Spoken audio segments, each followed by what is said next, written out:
There are a number of effective treatments that are alternatives for otherwise harsh and dangerous chemicals that we use in our home, from cleaning to pesticide use both indoors and outdoors. So much information exists online that can be easily researched. But for example, indoor cleaning products, there's not much that I can't do with just using lemon juice, lemon peels, alcohol, vinegar, and baking soda. For example, I like to use baking soda and vinegar combined together, and that's a really deep cleaning combination. It's very effective, and it makes it so I don't have to use any harsh chemicals to clean really baked on pots and pans and things like that. But not all combinations are safe. Things like ammonia and bleach should never be combined. They can actually create a very dangerous off-gassing. So just be mindful of what you're working with, and if you stick to the safer ingredients on that end of the spectrum, you should be fine. When you're looking for treatments for pests, there are a lot of alternatives for them as well that are much safer than some of the traditional synthetic chemicals.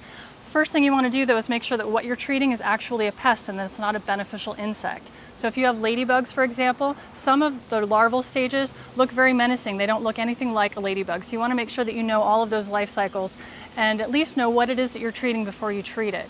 So when you know that, then there are a lot of target treatments that are safe, non-toxic, they're not harmful to other mammals, birds, they're safe for fish, safe for you, your pets, and children. Many of the pest problems that I have in the garden I can handle with just a handful of products, including alcohol and water in a spray bottle or on a cotton swab.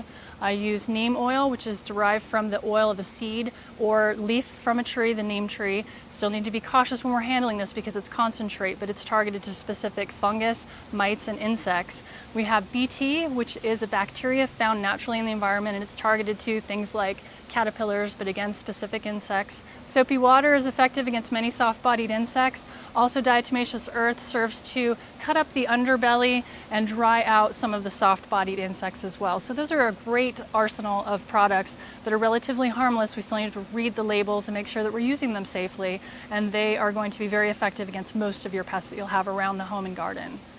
There are a few options as well if you want to deter some pests. You have capsaicin, which is like a crushed red chili pepper oil. That's going to prevent a lot of things from nibbling on leaves. Peppermint oil will deter a lot of things like ants. Some of these have to be reapplied if we are watering overhead or if we get some rain. They only have a short window that they're sticking on the plants, but again, very safe and non-toxic, and they're not harming other things in the food chain. So whatever we choose to use, we want to be mindful of how we're using it, be safe, take the necessary precautions to protect our skin, eyes, lungs, and the rest of our environment. If we choose to use anything that might have longer lasting effects or that is a little harsher, being mindful that these things are often residual. They don't only just affect the pests that we're trying to treat, but they end up in our water supply, in our air. They can be passed on through our bodies and are very, very harmful in many cases to young people, children, pets, and people with susceptible immune systems. So just use these products carefully and have fun researching alternatives that will keep you and your home safer.